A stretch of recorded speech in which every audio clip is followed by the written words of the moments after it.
One day, when I was still a schoolgirl in Caracas and my father sat transfixed by mechanisms in the long, narrow room, I worked up the courage to interrupt him. I asked him when it was that he had first looked inside a watch. He swung the light aside, turned to me, and raised his magnifying visor so that I could see his eyes. They were mazes of moss and still gently round despite the wrinkles. He called me towards him and put his arm around my back protectively as he spoke.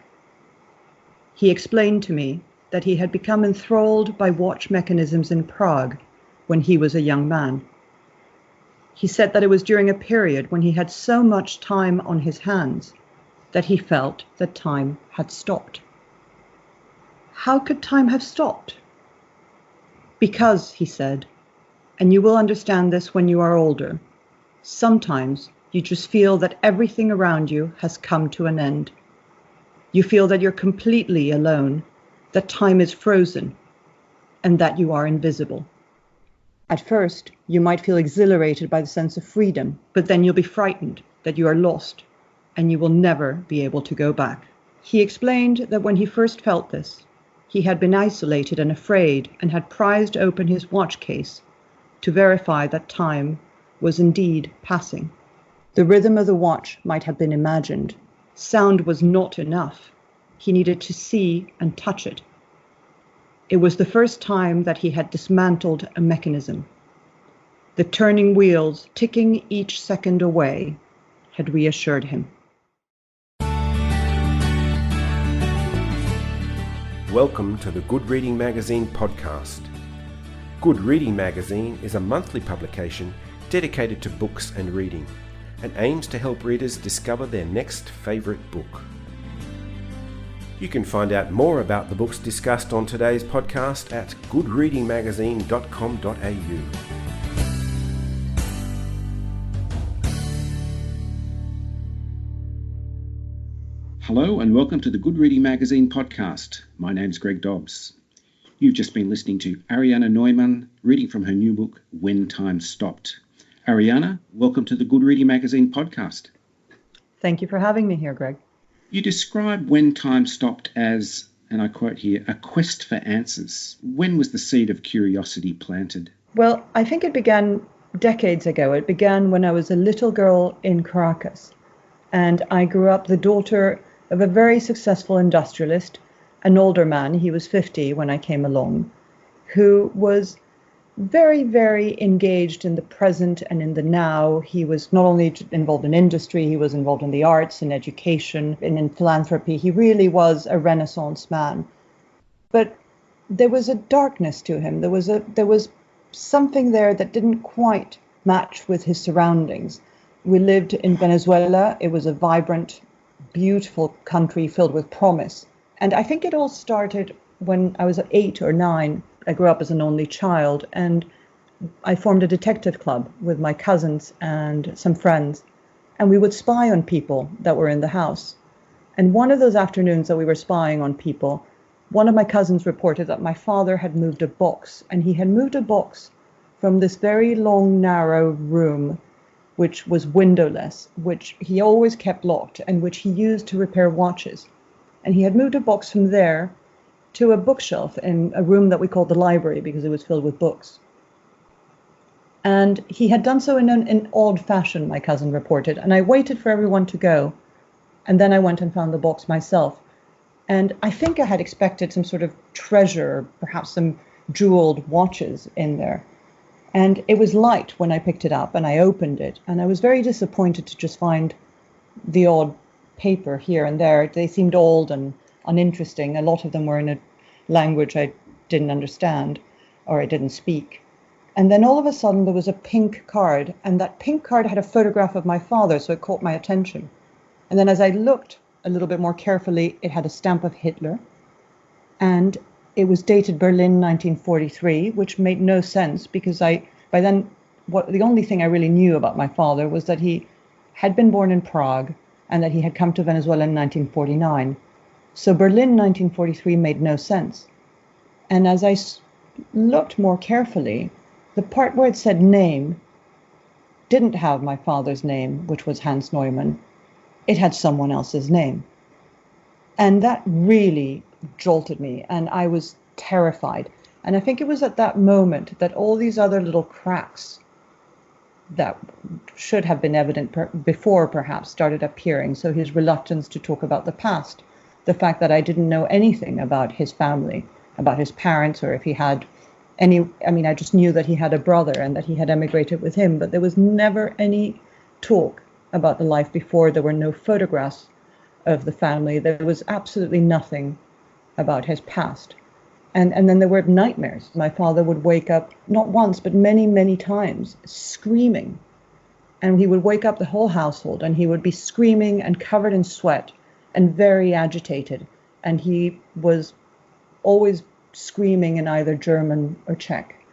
And all those little moments came to the fore and made me realize that actually the mystery that I wanted to solve as a child detective was really the mystery of my father. So it began with a box of letters and documents, but where did it go from there? It developed very slowly, so that was around 1980, I would think.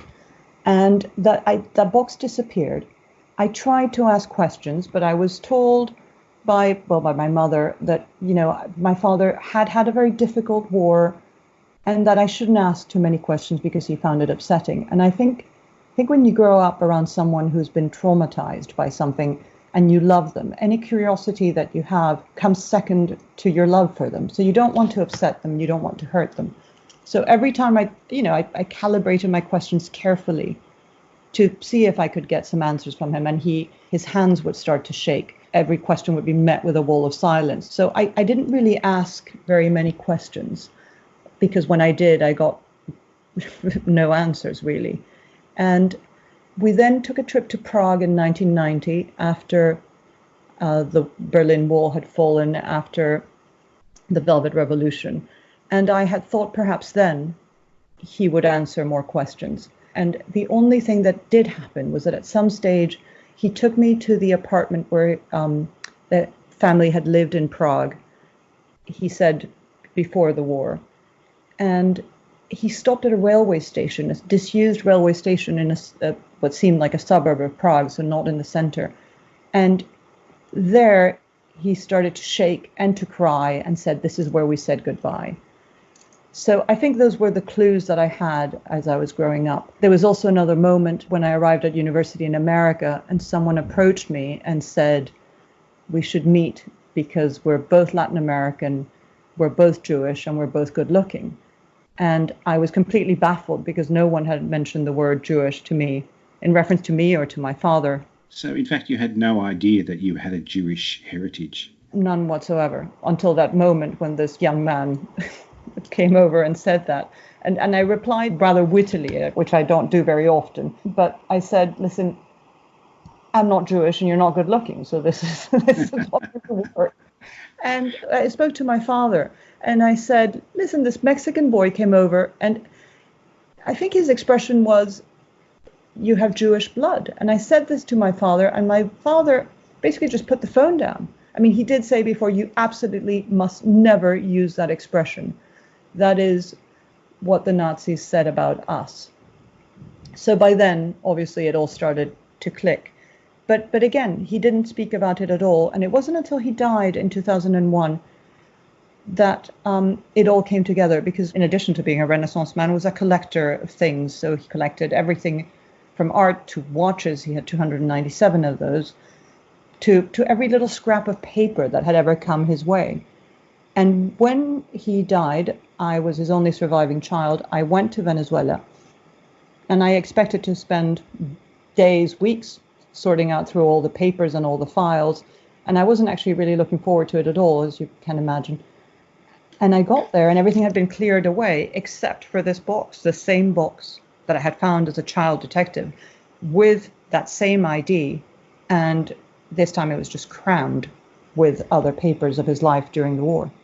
Your research has been quite comprehensive, and at the end of the book you provide a long list of some of the resources that you included in your research. As I read When Time Stopped, it occurred to me that your research was as much about connecting or reconnecting with people as it was about books and archives.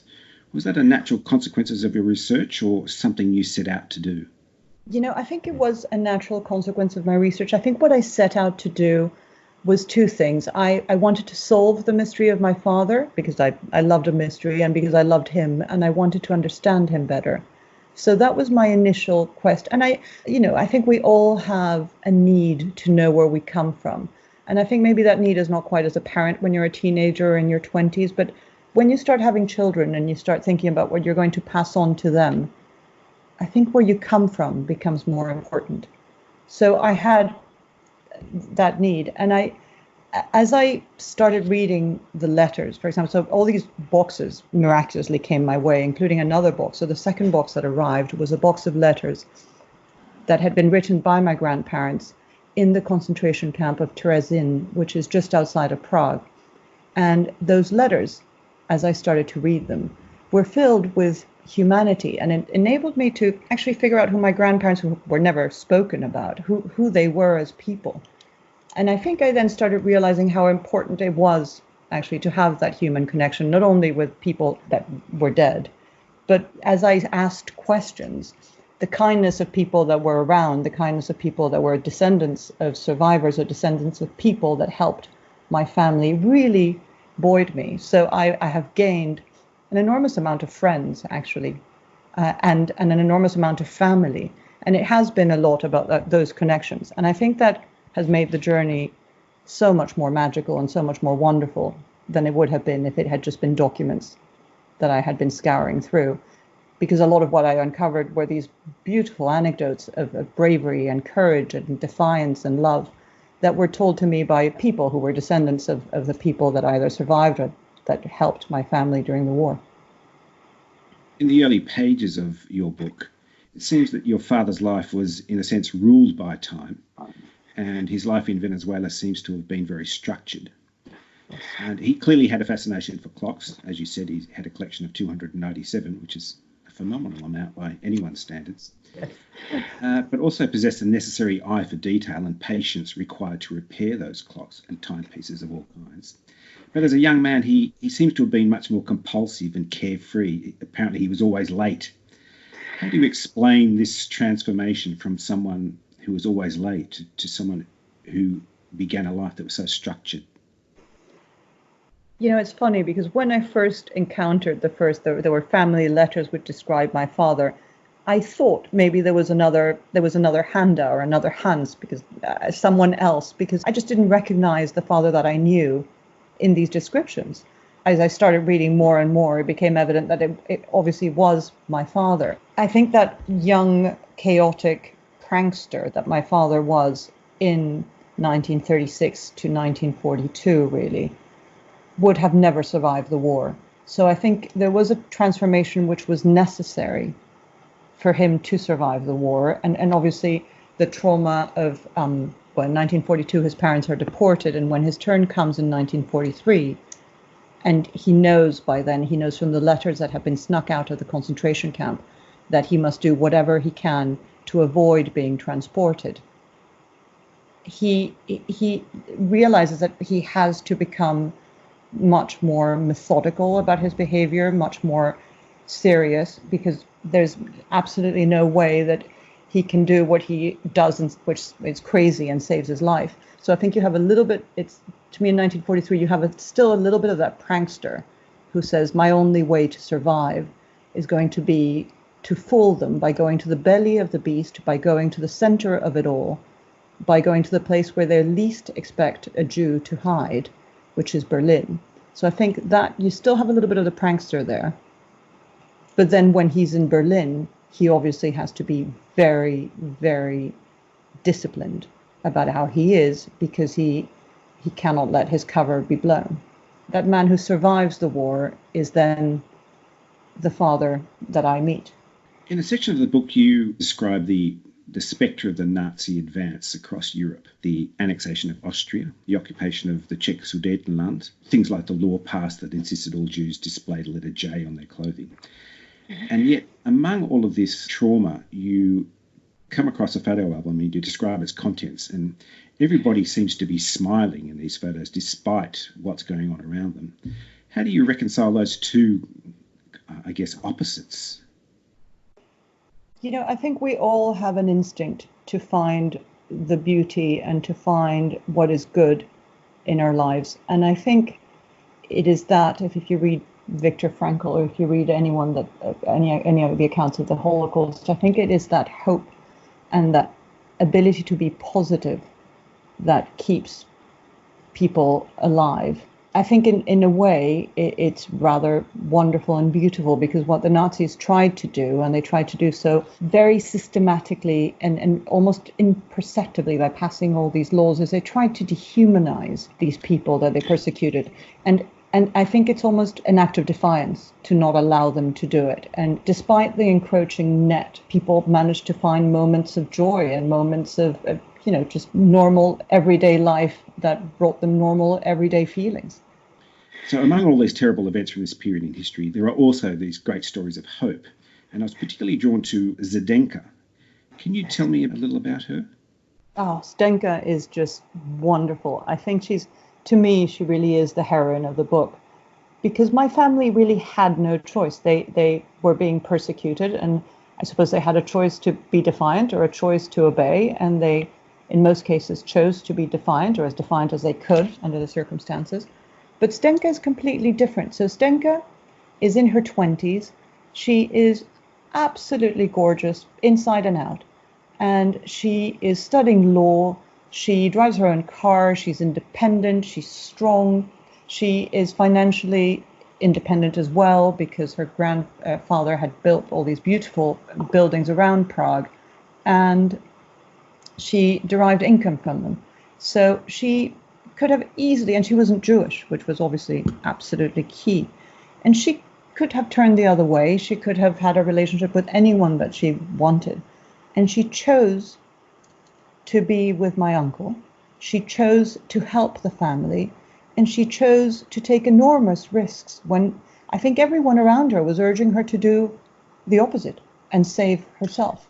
So that she, to me, is the true hero of the piece, and she does crazy things. There's an interesting passage that you describe where she actually enters the ghetto, the Terezin ghetto, secretly to deliver letters and supplies. I find that to be an incredible feat of bravery. It is brave beyond belief, and I think people say, well, if you don't know a lot about Terezin, it would seem impossible, but Terezin wasn't a normal concentration camp, in the sense that it was built as an 18th century town as barracks. And it's a fortified town, so it has a wall around it, and it has entrances which were policed. But it wasn't a purpose-built concentration camp with barbed wire and which was impossible to penetrate. And yet still, most people didn't penetrate. Most people didn't go inside a camp, and actually most people didn't leave it. And she had contacts in the resistance, so she knew how to do it. But it was still, it was a huge risk. It was, giving a cigarette to a Jew was punishable by law. So to actually sneak inside a camp to take supplies to my grandparents who were in there was absolutely astounding. And she was incredibly brave and incredibly loving, to the point that she risked her own life. Not once, but twice she snuck in.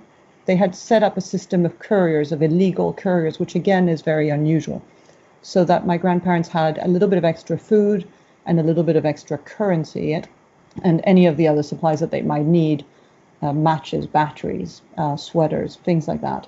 And when those couriers failed, Zdenka snuck in. And she snuck in the first time just to visit my grandmother, because my grandmother had been deported in May 1942, and the family had no idea if she was alive or where she was until late summer 1942.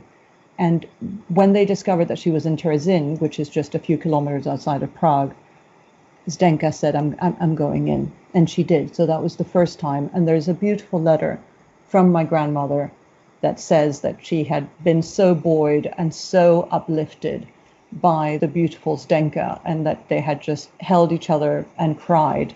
And then she kept the family fed and alive for 2 years in Terezin. And it was really thanks to her. Why was it so important for you to visit Terracin, and what did you expect to take from that experience? I felt I needed to visit Terracin because my grandparents were there for 2 years and they were very much alive there, despite all the horrors that took place there. Their letters were filled with moments which made them very real and very human to me. And you have to understand, not only did I never meet my grandparents, but they were never spoken about. So when I really got to know them, I mean, there's a bit in the letters beforehand that allowed me to piece together what they were like. But what really enabled me to get to know them were the letters that were snuck out of the camps, from 1942 to 1944. So I felt it was important for me to go there. And it is a horrendous place, and yet they still managed to find moments of joy there. There's a wonderful letter of my grandfather where he says that he has been so buoyed and so happy by the parcels that he's received. And my grandfather was a very dour, strict man, and I think also a terrible singer. But the letter where he says, "I was so happy to receive your news and your letters that I caught myself crooning a song on my way to work." You know, they both, my grandfather and my grandmother, managed to find, first they managed to make new friends, and they managed to find moments of joy. So I felt it was very important for my sake to just go and see where it is that they lived. And they were moved from one place to the other. So I think they had between the two, about 14 different residences, if you can call them that. And I felt it was really important for me to get a sense of the place and to get a sense of them, really, by going there. I would have never been able to visit the place they died, for example, and I haven't been, and I don't know that I ever will be. But because in Terracin they were still very much alive and very much human and very much my grandparents. I mean, it was a difficult place to visit, but it wasn't terrible. And I made sure, I think my family made sure they went along with me, just to hold my hand physically and metaphorically, and just having that reminder that it was then 2017, having them there made it all much easier. I'm in awe of people that can continue to write through what must surely be a personally traumatic experience or process. How did you separate yourself emotionally from the story in order to actually write it, the practice of writing it? There were two things, and there was one where I was able to separate myself much more. So the process of investigation, the research, what I like to call the detective work, it was much easier to separate myself from that. It was much easier to become the detective who was solving a mystery, and forget a little bit that the mystery really was my father and his life before, and my grandparents and my cousins and my uncles. There was a certain distance, and there was a certain moment of, yes, I found the piece that fits in this bit of the jigsaw, and now it makes sense. So there were moments of triumph. The writing was very difficult, and at the same time, it's so cathartic, and it's so important, I think, when you have a trauma to voice it and to speak about it. And I hope, a better writer than I am a speaker. It was my way of processing it a little bit. So I think someone said the other day, your writing is so raw and so honest. And I think if that is true, it is because it was written as I processed it all, and it was written a little bit as therapy, as well as a need to tell these stories for these people whose lives were cut short, or who actually, even if they weren't cut short, who were unable to tell their own stories. I had a brilliantly happy childhood in a Venezuela that no longer exists, but that part was very easy, and it's marvelous because to me, for me, this whole process, because I always wanted to be a detective, and I always wanted to be a writer. So this whole journey has allowed me to do both, to do what I always wanted to do. But I'm doing it, and I'm just thrilled. Ariana Neumann, thank you very much for joining me on the Good Reading Magazine podcast. It's been a great pleasure. Thank you, Greg. Thank you very, very much. You've been listening to Ariana Neumann talk about her new book, When Time Stopped. It's published by Simon & Schuster and is available at goodreadingmagazine.com.au and all good bookstores. My name's Greg Dobbs, and thanks for listening.